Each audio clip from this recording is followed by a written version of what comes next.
ഇരുവപ്പിള്ളിയുടെ കൊച്ചുമോനാണ്. അപ്പൻ്റെ പേര്?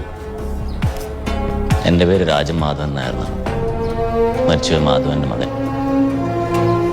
മരിച്ചതല്ലല്ലേ, കൊന്നതല്ലേ? ആ കേസ് ഞാൻ തീർപ്പാക്കിയതാണല്ലോ ഭായി. അതിന്റെ കണക്ക് തീർക്കാൻ വേണ്ടി വന്നതാണെങ്കിൽ ഈ മണ്ടന്മാരുമായിട്ട് വരേണ്ട വല്ല കാര്യമുണ്ടല്ലോ.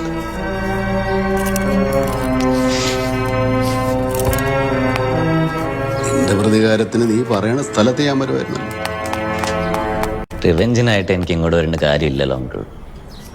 ബോംബെന് ഒരുത്തൻ്റെ കയ്യിൽ 500 റുപ്യ കൊടുത്ത് ജയന്തി ചന്തയിലെ ജനറൽ കമ്പാർട്ട്മെന്റിൽ കയറ്റിവിട്ട പോലെയായിരുന്നു. ഞങ്ങളെ പറ്റി അറിയാൻ പാടില്ലാത്തതുകൊണ്ടാണ്. ബോംബെയിൽ അന്വേഷിച്ചാൽ മതി. എന്നെപ്പറ്റി അറിയാൻ നിന്റെ തന്തേനോട് ചോദിച്ചാൽ മതിയായിരുന്നു. എനിക്കത് പറ്റുമല്ലോ.